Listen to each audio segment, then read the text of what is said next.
Hi friends, ಕಸ್ತೂರಿ ಅಕಾಡೆಮಿಗೆ ಸ್ವಾಗತ. ಇವತ್ತಿನ ಒಂದು ವಿಡಿಯೋದಲ್ಲಿ ಕೇಂದ್ರ ಸರ್ಕಾರದಿಂದ ಬಿಡುಗಡೆ ಆದಂಥ ಒಂದು ಹೊಸ ಅಧಿಸೂಚನೆಯನ್ನು ನಿಮ್ಮ ಮುಂದೆ ತಂದಿದ್ದೇನೆ. ಯಾರು ಹೊಸಬರು ಇಲ್ಲಿಯವರೆಗೆ ನಮ್ಮ ಚಾನಲ್ಗೆ ಸಬ್ಸ್ಕ್ರೈಬ್ ಮಾಡಿಲ್ಲ, ಪ್ಲೀಸ್ ಹೋಗಿ ಸಬ್ಸ್ಕ್ರೈಬ್ ಮಾಡ್ಕೊಳ್ಳಿ. ಹಾಗೆ ಪಕ್ಕದಲ್ಲಿರುವ ಬೆಲ್ ಐಕನ್ನು ಕೂಡ ಕ್ಲಿಕ್ ಮಾಡ್ಕೊಳ್ಳಿ. ಬೆಲ್ ಐಕನ್ ಕ್ಲಿಕ್ ಮಾಡ್ಕೊಳ್ಳೋದರಿಂದ ನಾನು ಹಾಕ್ತಕ್ಕಂಥ ಹಲವಾರು ವಿಡಿಯೋಗಳ ನೋಟಿಫಿಕೇಷನ್ಗಳು ನಿಮಗೆ ಬಂದು ತಲುಪುತ್ತವೆ. ಹಾಗಾದರೆ ಬನ್ನಿ ಇವತ್ತಿನ ವಿಡಿಯೋದಲ್ಲಿ ಹೊಸ ಅಧಿಸೂಚನೆ ಏನಿದೆ ಅನ್ನೋದ್ರ ಬಗ್ಗೆ ನೋಡೋಣ.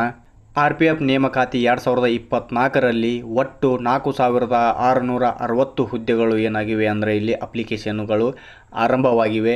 ದಿನಾಂಕ 15/4/2024ರಿಂದ ಏನಾಗಿದೆ ಅಂದರೆ ಆರಂಭವಾಗಿದೆ. ಇವಾಗ ನಾವು ಅಪ್ಲಿಕೇಶನನ್ನು ಹಾಕಿ ನಂತರ ಪರೀಕ್ಷೆ ಯಾವ ಭಾಷೆಯಲ್ಲಿ ಇರುತ್ತದೆ, ಹಾಗೆ RPFನಲ್ಲಿ ವೇತನ ಶ್ರೇಣಿ ಎಷ್ಟು, ಹಾಗೆ RPFನ ಕೆಲಸ ಏನು, ಹಾಗೆ ಪ್ರಮೋಷನ್ ನಮಗೆ ಆಗುತ್ತಾ ಇಲ್ವಾ, ಹಾಗೆ ಫಿಸಿಕಲ್ ಸ್ಟ್ಯಾಂಡರ್ಡ್ ಏನು, ಹಾಗೆ ಅಲ್ಲಿ ಎಕ್ಸಾಮ್ ಪ್ಯಾಟರ್ನ್ ಏನು, ಹಾಗೆ ಇಲ್ಲಿ ಯಾವ ರೀತಿಯಾಗಿ ನಾವು ಓದಬೇಕು, ಯಾವ ಸಬ್ಜೆಕ್ಟ್ಗಳನ್ನು ನಾವು ಓದಬೇಕು ಅನ್ನೋದ್ರ ಬಗ್ಗೆ ಏನು ಮಾಡೋಣ ಸಂಪೂರ್ಣವಾಗಿ ಈ ವಿಡಿಯೋದಲ್ಲಿ ನಾನು ನಿಮಗೆ ಹೇಳ್ಕೊಡ್ತೇನೆ. ಯಾರು ಈ ವಿಡಿಯೋನ ಸ್ಕಿಪ್ ಮಾಡದೆ ನೋಡಿ ಅಂತ ಹೇಳ್ತಾ, ಹಾಗಾದರೆ ಬನ್ನಿ ಮೊದಲಿಗೆ ಪರೀಕ್ಷೆ ಯಾವ ಭಾಷೆಯಲ್ಲಿ ಇರುತ್ತದೆ ಅನ್ನೋದ್ರ ಬಗ್ಗೆ ನೋಡೋಣ. ಮೊದಲನೇದ್ದು ಎಕ್ಸಾಮ್ ಲ್ಯಾಂಗ್ವೇಜನ್ನು ನೋಡೋಣ. ಎಕ್ಸಾಮ್ ಯಾವ ಭಾಷೆ ಒಳಗೆ ಇರುತ್ತೆ ಅಂದರೆ ಕನ್ನಡ, ಇಂಗ್ಲೀಷ್, ಹಿಂದಿ, ತೆಲುಗು, ಮರಾಠಿ ಇತ್ಯಾದಿ ಭಾಷೆ ಒಳಗಡೆ ಏನಾಗ್ತದೆ ಇಲ್ಲಿ ಎಕ್ಸಾಮನ್ನು ನಾವು ಬರಿಬೋದು. ಆಯಾ ರಾಜ್ಯಕ್ಕೆ ತಕ್ಕಂತೆ ನಾವು ಇಲ್ಲಿ ಏನು ಮಾಡ್ಬೋದು, ಲ್ಯಾಂಗ್ವೇಜನ್ನು ಸೆಲೆಕ್ಟ್ ಮಾಡ್ಕೋಬೋದು. ನಾವು ಕರ್ನಾಟಕದವರು ನೀವು ಕನ್ನಡನ ಲ್ಯಾಂಗ್ವೇಜ್ ಸೆಲೆಕ್ಟ್ ಮಾಡ್ಕೊಳ್ಳಿ. ಹಾಗೆ ಅದರ್ ಸ್ಟೇಟ್ದವರು ಅವರ ಲ್ಯಾಂಗ್ವೇಜ್ ಯಾವುದು ಇರುತ್ತಲ್ಲ ಆ ಲ್ಯಾಂಗ್ವೇಜನ್ನು ಇಲ್ಲೇನು ಮಾಡ್ಕೋಬೋದು, ಸೆಲೆಕ್ಟ್ ಮಾಡ್ಕೋಬೋದು. ನೀವು ಕರ್ನಾಟಕದವರಾಗಿದ್ದು ಸರ್ ನಮಗೆ ಜಾಸ್ತಿ ಕನ್ನಡ ಅಂಡರ್ಸ್ಟ್ಯಾಂಡಿಂಗ್ ಆಗಲ್ಲ, ನಾವು ಇಂಗ್ಲೀಷನ್ನು ಆಯ್ಕೆ ಮಾಡ್ಕೋಬಹುದಾ ಅಂತೇಳಿ ಕೇಳ್ಬೋದು. ಹೌದು, ಇಲ್ಲಿ ನಾವು ಇಂಗ್ಲೀಷನ್ನು ಕೂಡ ಏನು ಮಾಡ್ಬೋದು, ಆಯ್ಕೆ ಮಾಡ್ಬೋದು. ಹಾಗೆ ಇಲ್ಲಿ ಹಿಂದಿನೂ ಕೂಡ ನಾವೇನು ಮಾಡ್ಬೋದು, ಆಯ್ಕೆ ಮಾಡ್ಬೋದು. ಯಾರಿಗಾದರೂ ನಿಮಗೆ ಮರಾಠಿ ಬರ್ತಿತ್ತಂದರೆ ಸರ್ ನನಗೆ ಮರಾಠಿ ಈಸಿ ಆಗುತ್ತೆ ಅಂತಂದರೆ ನೀವು ಮರಾಠಿನೂ ಕೂಡ ಏನು ಮಾಡ್ಕೋಬೋದು, ಸೆಲೆಕ್ಟನ್ನು ಮಾಡ್ಕೋಬೋದು. ನಿಮಗೆ ಯಾವ ಭಾಷೆ ಒಳಗಡೆ ನೀವು ಎಕ್ಸಾಮ್ ಬರೆಯೋಕ್ಕೆ ಇಷ್ಟ ಇರ್ತೈತಲ್ಲ ಆ ಭಾಷೆಯನ್ನು ನೀವೇನು ಮಾಡ್ಕೋಬೋದು, ಇಲ್ಲಿ ಸೆಲೆಕ್ಟ್ ಮಾಡ್ಕೋಬೋದು. ಹಾಗೆ ಭಾಷೆಯನ್ನು ಸೆಲೆಕ್ಟ್ ಮಾಡ್ಕೊಳ್ಳೋದ್ರ ಬಗ್ಗೆ ನೋಡಿದ್ದೀವಿ. ಇಲ್ಲಿ RPFನಲ್ಲಿ ನಾವು ಒಂದು ವೇಳೆ ಸೆಲೆಕ್ಟ್ ಆದೀವಿಯಪ್ಪ ಅಂತಂದ್ರೆ ಸರ್ ಇಲ್ಲಿ ನಮಗೆ ಬೇಸಿಕ್ ಪೇಮೆಂಟ್ ಎಷ್ಟು ಸಿಗುತ್ತೆ ಅಂತಂದರೆ ಇಲ್ಲಿ ಕಾನ್ಸ್ಟೇಬಲ್ ಮತ್ತು ಸಬ್ ಇನ್ಸ್ಪೆಕ್ಟರ್ ಅಂತೇಳಿ ಒಟ್ಟು 2 ಹುದ್ದೆಗಳನ್ನು ಇಲ್ಲಿ ಕರೆದಿದ್ದಾರೆ. 2 ಹುದ್ದೆ ಅಂದರೆ ಒಟ್ಟು 4660 ಹುದ್ದೆಗಳು ಇಲ್ಲಿ ಕನ್ಫರ್ಮ್ ಆಗಿವೆ. ಇಲ್ಲಿ ನಾವು ಕಾನ್ಸ್ಟೇಬಲ್ ವೇತನ ಶ್ರೇಣಿಯನ್ನು ನೋಡೋದಾದರೆ 21,700ರಿಂದ ಇವರಿಗೆ ಏನಾಗುತ್ತೆ ಬೇಸಿಕ್ ಪೇಮೆಂಟ್ ಸಿಗುತ್ತೆ. ಹಾಗೆ ಸಬ್ ಇನ್ಸ್ಪೆಕ್ಟ್ರಿಗೂ ಕೂಡ 35,000ದಿಂದ ಇವರಿಗೆ ಬೇಸಿಕ್ ಪೇಮೆಂಟ್ ಕೂಡ ಸಿಗುತ್ತೆ. ಜೊತೆಗೆ ಇವರಿಗೆ DA TA ಹಾಗೆ ಉಳಿದ ಅಲೈನ್ಮೆಂಟ್ಸ್ಗೂ ಕೂಡ ಇವರಿಗೆ ಏನಾಗುತ್ತೆ ಇಲ್ಲಿ ದೊರೆಯುತ್ತೆ. ಹಾಗೆ RPFನ ಕೆಲಸವೇನು, ನಾವು ಒಂದು ವೇಳೆ RPFನಲ್ಲಿ ಎಕ್ಸಾಮ್ ಬರೋ ಕೇಸಿಂದ ಸೆಲೆಕ್ಟ್ ಆದೀವಿ ಅಂತಂದ್ರೆ ಸರ್ ನಾವು ಏನು ಕೆಲಸ ಮಾಡಬೇಕಿಲ್ಲಿ, ಇಲ್ಲಿ ನಾವು ರೈಲ್ವೆ ಪ್ರಯಾಣಿಕರು ಮತ್ತು ರೈಲ್ವೆ ಪ್ರದೇಶವನ್ನು ನಾವೇನು ಮಾಡ್ಕೋಬೇಕು, ಕಾಪಾಡ್ಕೋಬೇಕು. ರೈಲ್ವೆ ಪ್ರಯಾಣಿಕರು ಅಂತಂದರೆ ಯಾವುದೇ ಗದ್ದಲವು ನಡೆಯದಂತೆ ನಾವೇನು ಮಾಡಬೇಕು, ರೈಲ್ವೆ ಸ್ಟೇಷನನ್ನು ನೋಡ್ಕೋಬೇಕು. ಹಾಗೆ ರೈಲ್ವೆ ಪ್ರದೇಶವನ್ನು ಕೂಡ ನಾವೇನು ಮಾಡಬೇಕು, ಯಾವ ಥರನಾಗಿ ಗಲೀಜು ಕೂಡ ಆಗೋದಂತೆ ನಾವೇನು ಮಾಡಬೇಕು, ನೋಡ್ಕೋಬೇಕು. ಇಲ್ಲಿ ಅನವಶ್ಯಕವಾಗಿ ಅಲಾರಾಮ್ ಪೋಲ್ ಮಾಡಿದವರ ಮೇಲೆ ನಾವೇನು ಮಾಡಬೇಕು, ಕ್ರಮವನ್ನು ಕೈಗೊಳ್ಳಬೇಕು. ಹಾಗೆ ಇಲ್ಲಿ ಲೋ ಮೇಂಟೆನೆನ್ಸ್ನು ಕೂಡ ನಾವೇನು ಮಾಡಬೇಕು, ಇಲ್ಲಿ ಸ್ವಲ್ಪ ನೋಡ್ಕೋಬೇಕು. ಹಾಗೆ ರೈಲ್ವೆ ಸ್ಟೇಷನ್ನಲ್ಲಿ ಪ್ರಯಾಣಿಕರು ಒಂದು ಕಡೆಯಿಂದ ಮತ್ತೊಂದು ಕಡೆಗೆ ದೂರವಾಗಿ ಪ್ರಯಾಣಿಸುವಾಗ ಯಾವುದೇ ಕಳ್ಳತನ ಕೂಡ ಅಲ್ಲಿ ನಡೆಯದಂತೇನು ಕೂಡ ನಾವೇನು ಮಾಡಬೇಕು, ನೋಡ್ಕೋಬೇಕು. ರೈಲ್ವೆ ಸ್ಟೇಷನ್ನಲ್ಲಿ ಕ್ರೈಮ್ ಆಗುವುದನ್ನು ನಾವೇನು ಮಾಡಬೇಕು, ತಡೆಗಟ್ಟಬೇಕು. ಅಂದರೆ ಅಲ್ಲಿ ಯಾವುದೇ ಜಗಳ ಆಗದಂತೇನು ಕೂಡ ನಾವೇನು ಮಾಡಬೇಕು, ನೋಡ್ಕೋಬೇಕು. ಜೊತೆಗೆ ಎಮರ್ಜೆನ್ಸಿಯಲ್ಲಿ ಸ್ಟೇಟ್ ಪೊಲೀಸರಿಗೆ ಸಹಾಯ ಮಾಡುವುದು. ನಾವು ಯಾವುದೇ ಒಂದು ಅನಿವಾರ್ಯ ಕಾರಣದಿಂದ ನಾವು ರಾಜ್ಯದ ಪೊಲೀಸರಿಗೆ ಕೂಡ ನಾವೇನು ಮಾಡಬೇಕು, ಇಲ್ಲಿ ಸಹಾಯ ಆಗಬೇಕಂಥೇಳಿ ಈ ಒಂದು ಕೆಲಸದ ಬಗ್ಗೆ ನಾವು ಈಗ ನೋಡಿದ್ದೀವಿ. ಹಾಗೆ ಈಗ ಪ್ರಮೋಷನ್ ಬಗ್ಗೆ ನೋಡೋಣ. ಹಲವು ಹುದ್ದೆಗಳಂತೆ ಈ ಹುದ್ದೆಯಲ್ಲಿ ಕೂಡ ನಮಗೇನಾಗುತ್ತೆ, ಪ್ರಮೋಷನ್ ಸಿಗುತ್ತೆ. ನಮ್ಮ ಸ್ಟೇಟ್ ಗೋರ್ಮೆಂಟಲ್ಲಿನೂ ಕೂಡ ಯಾವ ರೀತಿಯಾಗಿ ಪ್ರಮೋಷನ್ ಸಿಗುತ್ತಲ್ಲ ಪೊಲೀಸ್ ಕಾನ್ಸ್ಟೇಬಲಲ್ಲಿ, ಅದೇ ರೀತಿಯಾಗಿ ಈ RPF ಅಲ್ಲಿನೂ ಕೂಡ ನಮಗೇನಾಗುತ್ತೆ ಅದೇ ರೀತಿಯಾಗಿ ಪ್ರಮೋಷನ್ಗಳು ಕೂಡ ಸಿಗುತ್ತೆ. ಮೊದಲಿಗೆ ನಾವು ಕಾನ್ಸ್ಟೇಬಲ್ ಹುದ್ದೆಗೆ ಸೆಲೆಕ್ಟ್ ಆದೀವಿ ಅಂದರೆ ಆಮೇಲೆ ಹೆಡ್ ಕಾನ್ಸ್ಟೇಬಲ್ಗೆ ಪ್ರಮೋಷನ್ ಆಗುತ್ತೆ. ಹೆಡ್ ಕಾನ್ಸ್ಟೇಬಲ್ಗೆ ಪ್ರಮೋಷನ್ ಆದ ನಂತರ ಇಲ್ಲಿ ಅಸಿಸ್ಟೆಂಟ್ ಸಬ್ ಇನ್ಸ್ಪೆಕ್ಟ್ರಿಗೆ ಏನಾಗುತ್ತೆ, ಪ್ರಮೋಷನ್ ಆಗುತ್ತೆ. ಅಸಿಸ್ಟೆಂಟ್ ಸಬ್ ಇನ್ಸ್ಪೆಕ್ಟ್ರಿ ಪ್ರಮೋಷನ್ ಆದ ನಂತರ ಇಲ್ಲಿ ಸಬ್ ಇನ್ಸ್ಪೆಕ್ಟ್ರಿಗೆ ಏನಾಗುತ್ತೆ ಅಂದರೆ ಪ್ರಮೋಷನ್ ಆಗುತ್ತೆ. ಮೊದಲಿಗೆ ಕಾನ್ಸ್ಟೇಬಲ್ಲು, ಆಮೇಲೆ ಹೆಡ್ ಕಾನ್ಸ್ಟೇಬಲ್ಲು, ಆಮೇಲೆ ಅಸಿಸ್ಟೆಂಟ್ ಸಬ್ ಇನ್ಸ್ಪೆಕ್ಟ್ರು, ಆಮೇಲೆ ಸಬ್ ಇನ್ಸ್ಪೆಕ್ಟರ್ ಅಂತೇಳಿ ಇಲ್ಲಿ 4 ರೀತಿಯಾಗಿ ನಮಗೇನಾಗುತ್ತೆ ಪ್ರಮೋಷನ್ ಆಗುತ್ತೆ. ಇದರ ಮೇಲಿನೂ ಕೂಡ ನಿಮಗೆ ಪ್ರಮೋಷನ್ ಆಗಬಹುದು ನಿಮ್ಮ ಕ್ವಾಲಿಫಿಕೇಷನ್ಗೆ ತಕ್ಕಂತೆ, ಹಾಗೆ ನಿಮ್ಮ ಕೆಲಸ ಕಾರ್ಯಗಳಿಗೆ ತಕ್ಕಂತೆ ನಿಮಗೇನಾಗ್ಬೋದು ಇಲ್ಲಿ ಪ್ರಮೋಷನ್ ಕೂಡ. ಹಾಗೆ ಮುಂದಿನ ಒಂದು ದೊಡ್ಡ ಹುದ್ದೆಗೂ ಕೂಡ ನಿಮಗೇನಾಗ್ಬೋದು ಪ್ರಮೋಷನ್ ಆಗ್ಬೋದು ಅಂತೇಳಿ ನಾವಿಲ್ಲಿ ನೋಡ್ತೀವಿ. ಹಾಗೆ ಈ RPF ಹುದ್ದೆಗೆ ನಾವು ಒಂದು ವೇಳೆ ಸೆಲೆಕ್ಟ್ ಆದೀವಿ ಅಂತಂದ್ರೆ ನಮಗೆ ಸಿಗ್ತಕ್ಕಂಥ ಬೆನಿಫಿಟ್ಗಳ್ಯಾವು, RRB ಇಂದ ನಮಗೆ ಸಿಗ್ತಕ್ಕಂಥ ಬೆನಿಫಿಟ್ಗಳ್ಯಾವು ಅಂತಂದರೆ ಇಲ್ಲಿ ನಾವು ಹಾಲಿಡೇ ದಿನಾನೂ ಕೂಡ ನಾವೇನು ಮಾಡಬೇಕು, ಇಲ್ಲಿ ಕೆಲಸ ಮಾಡಬೇಕಾಗತ್ತೆ. ಯಾಕಂದರೆ ಗೋರ್ಮೆಂಟ್ ಸೂಟಿ ಇದ್ದ ದಿನಾನೂ ಕೂಡ ನಾವಿಲ್ಲಿ ಏನು ಮಾಡಬೇಕು, ಕೆಲಸ ಮಾಡಬೇಕಾಗತ್ತೆ. ಯಾಕೆ ನಾವು ಕೆಲಸ ಮಾಡಬೇಕಂದ್ರೆ 13 ತಿಂಗಳ ವೇತನವನ್ನು ನಮಗೇನು ಮಾಡ್ತಾರೆ, ಇಲ್ಲಿ ಹಾಕಿಕೊಡ್ತಾರೆ. ರಾಜ್ಯ ಸರ್ಕಾರದಲ್ಲಿ ನಮಗೇನು ಮಾಡ್ತಾರೆ ಅಂದ್ರೆ ಕೇವಲ 12 ತಿಂಗಳ ವೇತನವನ್ನು ಹಾಕಿಕೊಡ್ತಾರೆ. ಯಾಕಂದರೆ ಇಲ್ಲಿ 13 ತಿಂಗಳ ವೇತನವನ್ನು, 1 ತಿಂಗಳ ವೇತನವನ್ನು ನಮಗೆ ಹೆಚ್ಚಿಗೆ ಹಾಕಿಕೊಡ್ತಾರೆ. ಯಾಕಂದರೆ ಇಲ್ಲಿ ಹಾಲಿಡೇ ದಿನ ನಾವು ಕೆಲಸ ಮಾಡಿರ್ತೀವಲ್ಲ, ಆದ ಕಾರಣ ನಮಗೆ 1 ತಿಂಗಳದ ವೇತನ ಜಾಸ್ತಿ ಇಲ್ಲಿ ಏನು ಮಾಡ್ತಾರೆ, ಹಾಕಿಕೊಡ್ತಾರೆ. ಫ್ರೀ ರೈಲ್ವೆ ಪಾಸ್ ಸಿಗುತ್ತೆ ನಮಗೆ. ಹಾಗೆ ನಮ್ಮ ಕುಟುಂಬದವರಿಗೂ ಫ್ರೀ ರೈಲ್ವೆ ಪಾಸ್ ಸಿಗುತ್ತೆ. ನಮ್ಮ ಕುಟುಂಬದವರಂತಂದರೆ ಇವಾಗ ನಾನು ಇಲ್ಲಿ ಜಾಬಿಗೆ ಬಂದಿನಂದ್ರೆ ಈಗ ಜಸ್ಟ್ ನನ್ನ ಫ್ಯಾಮಿಲಿಯವರಿಗೆ ಮಾತ್ರ ಸಿಗುತ್ತೆ. ಅದನ್ನು ಬಿಟ್ಟು ನಮ್ಮ ದೊಡ್ಡಪ್ಪ, ನಮ್ಮ ಚಿಕ್ಕಪ್ಪ, ನಮ್ಮ ಅತ್ತೆ, ನಮ್ಮ ಮಾವ, ನಮ್ಮ ಅಕ್ಕ, ತಂಗಿ, ನಮ್ಮ ಮಾವ ಇವರಿಗೆ ಯಾರಿಗೂ ಸಿಗಲ್ಲ. ಜಸ್ಟ್ ಇಲ್ಲಿ ನಾನು ನನ್ನ ಫ್ಯಾಮಿಲಿಗೆ ಮಾತ್ರ ಇಲ್ಲಿ ಏನಾಗುತ್ತೆ ಅಂದರೆ ಫ್ರೀ ರೈಲ್ವೆ ಪಾಸ್ ಸಿಗುತ್ತೆ. ಹಾಗೆ ಇಲ್ಲಿ ಮಕ್ಕಳ ಶಿಕ್ಷಣಕ್ಕಾಗಿ ಪ್ರತ್ಯೇಕ 30,000 ಏನು ಮಾಡ್ತಾರೆ ನಮಗೆ ಇಲ್ಲಿ ಕೊಡ್ತಾರೆ. ಅಂದರೆ ನಮ್ಮ ಮಕ್ಕಳ ಶಿಕ್ಷಣಕ್ಕಾಗಿ ಪ್ರತ್ಯೇಕ 1 ವರ್ಷಕ್ಕೆ 30,000 ಈ RRB ಕಡೆಯಿಂದ ನಮಗೇನಾಗ್ತದೆ, ದೊರೀತದ. ಹಾಗೆ ಈ RPF ಹುದ್ದೆಗೆ ನಾವು ಸೆಲೆಕ್ಟ್ ಆಗಬೇಕಪ್ಪ ಅಂದ್ರೆ ಆಯ್ಕೆ ವಿಧಾನ ಯಾವ ರೀತಿಯಾಗಿರ್ತದೆ ಅನ್ನೋದ್ರ ಬಗ್ಗೆ ನೋಡೋದಾದ್ರೆ, ಮೊದಲಿಗೆ ಇಲ್ಲಿ ಅಪ್ಲಿಕೇಶನ್ ಹಾಕಿದ ನಂತರ ಇಲ್ಲಿ ಲಿಖಿತ ಪರೀಕ್ಷೆಯನ್ನು ಬರೆಸ್ತಾರೆ. ಹಾಗೆ ಇಲ್ಲಿ ಶಾರೀರಿಕ ಪರೀಕ್ಷೆಯನ್ನು ನಡೆಸ್ತಾರೆ. ಹಾಗೆ ಇಲ್ಲಿ ದಾಖಲಾತಿ ಪರೀಕ್ಷೆಯನ್ನು ನಡೆಸ್ತಾರೆ. ಲಿಖಿತ ಪರೀಕ್ಷೆ ಬರೆದೀವಂದ್ರೆ ನಂತರ ಇಲ್ಲಿ ದೈಹಿಕ ಪರೀಕ್ಷೆಯನ್ನು ತೊಗೊತಾರೆ. ದೈಹಿಕ ಪರೀಕ್ಷೆಯನ್ನು ತಗೊಂಡ ನಂತರ ಇಲ್ಲಿ ನಮ್ಮ ಡಾಕ್ಯುಮೆಂಟ್ ಪರಿಶೀಲನೆ ಮಾಡಿ ನಮಗೇನು ಮಾಡ್ತಾರೆ, ಆಯ್ಕೆ ಮಾಡ್ತಾರೆ. ಹಾಗೆ ಇಲ್ಲಿ ದೈಹಿಕ ಪರೀಕ್ಷೆಗೆ ಯಾವ ಅರ್ಹತೆಗಳು ನಮಗಿರ್ಬೇಕಪ್ಪ ಅಂದ್ರೆ ಇಲ್ಲಿ ದೈಹಿಕ ಪರೀಕ್ಷೆಯಲ್ಲಿ ತಗೋತಕ್ಕಂಥ ರನ್ನಿಂಗ್ ಆಗಲಿ, ಹೈಟ್ ಆಗಲಿ, ಚೆಸ್ಟ್ ಆಗಲಿ ಯಾವ ರೀತಿಯಾಗಿ ತಗೋತಾರಂದ್ರೆ ಕಾನ್ಸ್ಟೇಬಲ್ ಮೇಲ್ಗೆ 1600 ಮೀಟರ್ ರನ್ನಿಂಗನ್ನು ನಾವು ಕೇವಲ 5 ನಿಮಿಷ 45 ಸೆಕೆಂಡಿನಲ್ಲಿ ಏನು ಮಾಡಬೇಕು, ಪೂರ್ಣಗೊಳಿಸಬೇಕು. ಹಾಗೆ ಇಲ್ಲಿ 14 ಫೀಟನ್ನು ಲಾಂಗ್ ಜಂಪನ್ನು ಜಂಪ್ ಮಾಡಬೇಕು. ಹಾಗೆ ಇಲ್ಲಿ 4 ಫೀಟ್ ಹೈ ಜಂಪನ್ನು ನಾವೇನು ಮಾಡಬೇಕು, ಇಲ್ಲಿ ಕವರ್ ಮಾಡಬೇಕಾಗತ್ತೆ. ಹಾಗೆ ಕಾನ್ಸ್ಟೇಬಲ್ ಫಿಮೇಲ್ಗೆ ಯಾವ ರೀತಿಯಾಗಿ ರನ್ನಿಂಗ್ ಇರುತ್ತಂದರೆ ಇಲ್ಲಿ 800 ಮೀಟರನ್ನು 3 ನಿಮಿಷ 40 ಸೆಕೆಂಡಿನಲ್ಲಿ ಕವರ್ ಮಾಡಬೇಕು. ಜೊತೆಗೆ ಇಲ್ಲಿ 9 ಫೀಟ್ ಲಾಂಗ್ ಜಂಪನ್ನು ಜಿಗಿಬೇಕು. ಜೊತೆಗೆ ಇಲ್ಲಿ 3 ಫೀಟ್ ಹೈ ಜಂಪನ್ನು ಕೂಡ ಇವರು ಏನು ಮಾಡಬೇಕು, ಕವರ್ ಮಾಡಬೇಕಾಗತ್ತೆ.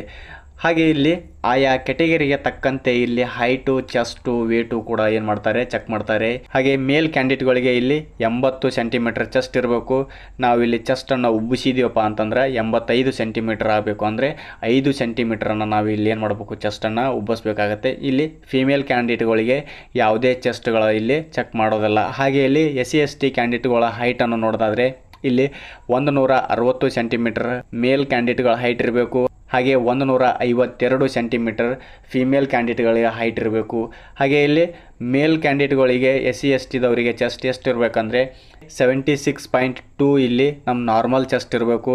ನಾವು ಎದೆಯ ಸುತ್ತಳತೆಯನ್ನು ಉಬ್ಬಿಸಿದೀವಪ್ಪ ಅಂದರೆ 81.2 ನಾವೇನು ಮಾಡಬೇಕು, ಇಲ್ಲಿನೂ ಕೂಡ ನಾವು 5 ಪಾಯಿಂಟನ್ನು ನಾವು ಎದೆಯ ಸುತ್ತಳತೆಯನ್ನು ಉಬ್ಬಿಸ್ಬೇಕಾಗತ್ತೆ. ಹಾಗೆ ಒಂದು ಫಿಸಿಕಲ್ಗೆ ಸ್ಟಾರ್ಟ್ ಮಾಡ್ಬೇಕಂದ್ರೆ ಇವಾಗಿನಿಂದಲೇ ನೀವೇನು ಮಾಡಬೇಕು, ಫಿಸಿಕಲನ್ನು ಸ್ಟಾರ್ಟ್ ಮಾಡಬೇಕು. ಯಾಕಂದರೆ ಇಲ್ಲಿ 1600 ಮೀಟರ್ ಓಟವನ್ನು 5 ನಿಮಿಷ 45 ಸೆಕೆಂಡಿನಲ್ಲಿ ಕವರ್ ಮಾಡಬೇಕಂದ್ರೆ ಸ್ವಲ್ಪ ಟಫ್ ಆಗುತ್ತೆ. ಆದ ಕಾರಣ ನೀವು ಇವಾಗಿನಿಂದಲೇ ಸ್ವಲ್ಪ ಪ್ರಾಕ್ಟೀಸನ್ನು ಪ್ರಾರಂಭ ಮಾಡಿ. ಹಾಗೆ ಲಿಖಿತ ಪರೀಕ್ಷೆ ಯಾವ ರೀತಿಯಾಗಿ ಇರುತ್ತೆ ಅಂತಂದರೆ ಇಲ್ಲಿ ಕಂಪ್ಯೂಟರ್ ಆಧಾರಿತ ಪರೀಕ್ಷೆ ಇರುತ್ತದೆ. ಕಂಪ್ಯೂಟರ್ ಆಧಾರಿತ CBT ಪ್ರಶ್ನೆಗಳನ್ನು ಇಲ್ಲಿ ಕೇಳಿರ್ತಾರೆ.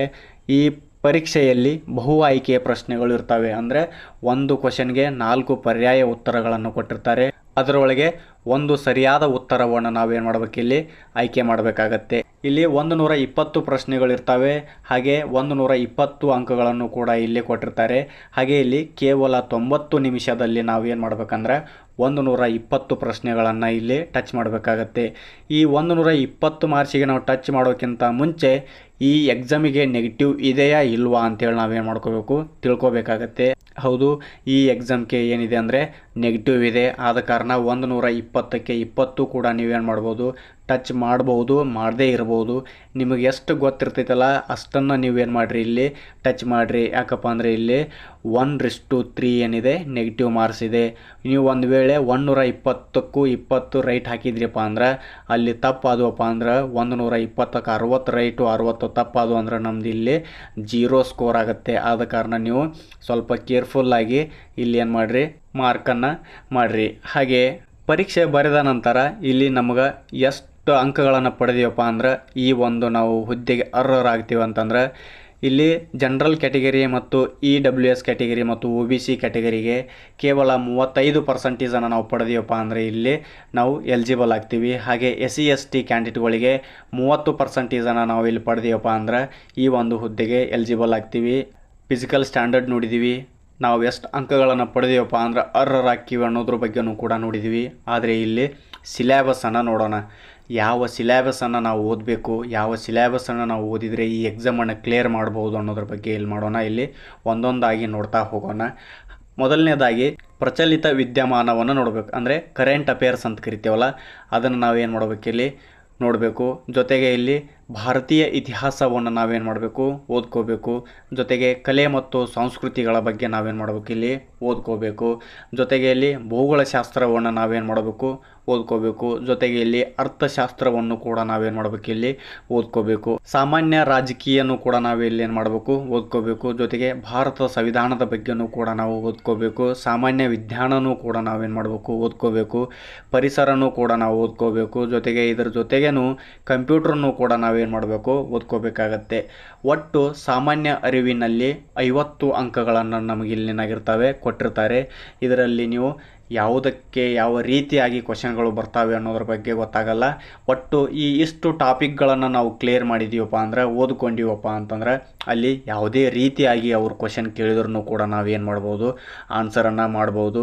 ಈಗ ಒಟ್ಟು 120 ಅಂಕಗಳಲ್ಲಿ ನಾವು ಕೇವಲ 50 ಅಂಕಗಳನ್ನು ನೋಡಿದ್ದೀವಿ ಸರ್. ಇನ್ನು 70 ಅಂಕಗಳ ಎಲ್ಲಿ ಹೋದು ಅಂತಂದ್ರೆ ಇಲ್ಲಿ ಜನರಲ್ ಅವೇರ್ನೆಸ್ ಆ್ಯಂಡ್ ರೀಸನಿಂಗ್ ಅಂತೇಳಿ, ಹಾಗೆ ಅರ್ಥಮೆಟಿಕ್ ನಂಬರ್ ಸೀರೀಸ್ ಅಂತೇಳಿ, ಸಂಖ್ಯಾ ಸರಣಿ ಅಂತೇಳಿ, ಹಾಗೆ ಅರ್ಥಮೆಟಿಕ್ ಅಂಥೇಳಿ ಸಂಖ್ಯಾಶಾಸ್ತ್ರ ಅಂತೇಳಿ ನೋಡ್ತೀವಿ.